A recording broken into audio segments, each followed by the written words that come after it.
because the last job I got from the current Home Secretary, before I decided I'd shuffle off this mortal coil as a police officer and go and become an academic of sorts, was to go and review police leadership and training, partly because the government that's come in actually has a genuine belief that it is better for 1,000 fires to bloom and that police service would be better disinvested. The consequences of that, but it thinks it's following the American model, okay?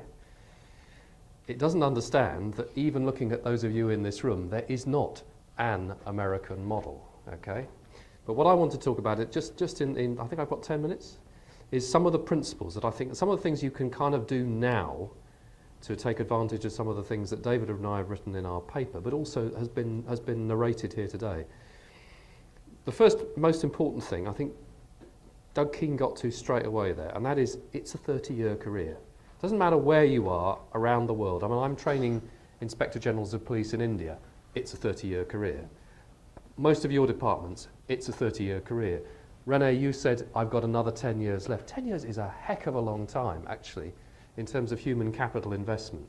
You take on people at the beginning of their career, most of whom, even now, in a world of portfolio careers, expect they're going to stay with you for 30 years. That's, it's still the expectation. They think they've got an aspiration and a vocation to be a police officer. So it seems to me that in terms of these changes here, you do have to make that investment right at the start. You have to put in building blocks if you think this is the direction to go. And I've had the responsibility for at senior level for two very large police departments in the UK, and I've observed the changes that have taken place in the better ones. And it seems to me quite clearly, I can't do you a randomised trial on this because it's not something you could randomise, but the ones that are making the most significant progress are the ones where the investment in education at the bottom and the top has been most significant, and they are starting to reap the credit for that. It seems to me as well that, and it's in my review if for those of you that get to it, but I've placed quite a lot of emphasis there on 4 pinch points in the career. The first one quite clearly being coming into the career, where giving people not just a knowledge everywhere around the world, and I went and taught in Australia during this review. That was hell. Manly Beach, not in an English winter, it was hell. But nevertheless, I looked at what New South Wales were doing in terms of their training and induction. I looked at I know a number of you, I've talked to a number of you about your policing in the States. I talked to colleagues in Sweden, in Holland, in India. Virtually everywhere across the world was still doing a core curriculum consisting of throwing a huge book of law down their cops.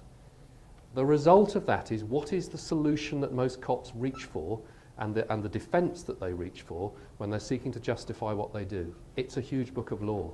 It's not what works, it's what's in statute. And statute is a huge, great lump of metal to hit people with, actually, when you're trying to solve problems, most of which are not conducive to law. And in fact, what you tend to do is to pick out a little bit of the problem and convert it into a piece of statute and deal with a little bit of the problem. So our education system, universally across the world, and I think the British can be blamed for that, because I think it was down to Richard Mayne and the education system that was set in motion in the 1820s, is fundamentally law-based, not professional practice, clinical development into evidence-based. And it seems to me that is something that has to change. You have then got 2 absolutely critical roles that you can intervene in now. And the first one of those is that transition to first-line management, where you first give people the responsibility for a team. Again, if you look at what most of us do to qualify our people to become managers, we mostly ask them to pass another bloody great exam full of another load of information which is not directly relevant to managing their staff. And again, I've looked at a range of management exams from across, I can see loads of nodding heads here, management exams from across the world, and they are almost universally irrelevant to the task that confronts a frontline manager. So I would suggest very strongly, try and do something about your frontline manager qualifications. If you want your managers to lead in this different way, then train them to manage their deployments in a different way, and train them to manage it in a different way. That's the strongest message that senior staff can give their managers, is to change the hoops they have to jump through to get to that first critical promotion. The next critical promotion is the men and women that you put in charge of your large blocks. In the big cities, your precinct commanders. In the smaller and suburban forces, it'll be your lieutenants and captains. Those key people control vast amount of resources. They control huge amount of geography, and furthermore, they are the people who are actually in place most of the time making the decisions. As chiefs, you're not. As even a sort of the assistant chiefs are rarely in charge of that level of detail. Those are critical people. If you want evidence-based policing to be embedded, then think about how you can link their career and individual aspirations to better themselves with evidence-based practice. What we've seen in the UK by investing in master's level education, which is exciting for that level, is we've seen the growth. We've invested in just over 180 staff across the forces of the UK. It doesn't sound like a lot, but if you take 43 police forces and divide it into 43, it means that every single police force in the UK, you've now got between 10 and a dozen people who've been trained at that serious master's level of education in evidence-based policing. So when you go to talk to British police forces, and Rachel Tuffin's here from the National Policing Improvement Agency, Rachel, it's fair to say when we go to British police forces, we've always got someone to talk to when we're trying to encourage the development of practice. And it seems to me that that's something you can do quite quickly, because it links with, particularly in these tough times, when there are fewer posts around, there's less scope maybe for people to develop, to focus in on those three key roles: recruit, sergeant, and we call them superintendents, but I think it's lieutenant and captain depending on your organisation. That means that in your next generation of chiefs, and after all the most important thing that chiefs do is to develop the opportunity for the next generation, it seems to me that's certainly always my philosophy, that one of your key jobs is to look after the future, particularly with a 30-year career. But embedding education in those terms is important. There are some issues here that need to be kind of openly debated, because actually when a group of people get together, you can get some quite exciting ideas being developed for research. And that's where the partnership with the universities comes into importance. The universities are actually quite cautious about what research can be done. I was teaching in a class with a range of Indian Inspector Generals who had just had Larry Sherman's lecture about experimental criminology, and one of them proposed to me an experiment which was going to randomly assign two different tribes in northern India to an experiment to try and reduce witch burning. And I asked him what was the unit of measurement, and the unit of measurement was going to be the number of witches burnt. I felt the ethics committee was going to have some difficulty.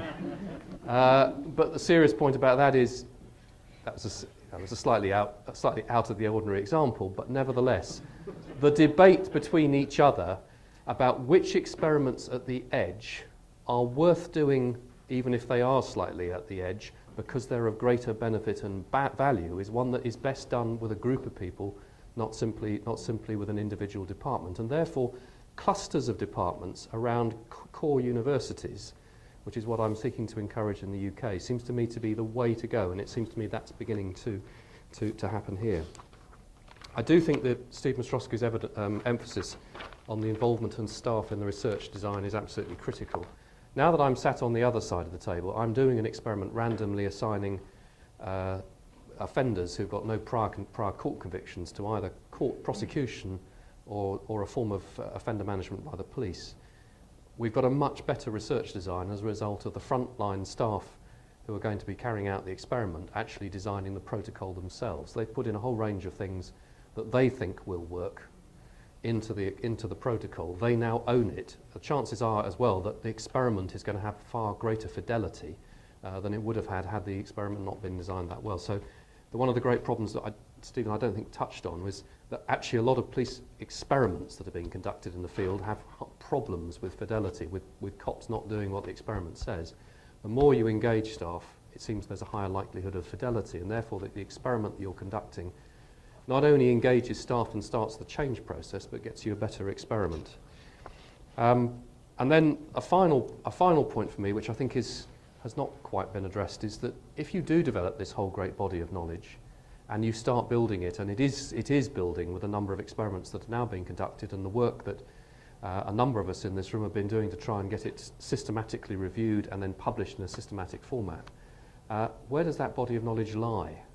where is it actually made available? And that seems to me to be either a role in this country for the federal institutions in making sure that there is a type, or it's a role for professional bodies within policing to play. And it may be a role in this country for them together. So the PERFs and IACPs and others of this world coming together, and actually incidentally also the unions coming together, because the unions are critical, whether it be the unions in our country or the unions in this country. And one of the most important parts of the Harvard session was actually having the unions in the room playing a significant part, it seems to me. But getting those bodies together to collectively own the body of knowledge is the way in which the future gets properly and fruitfully driven. Thank you.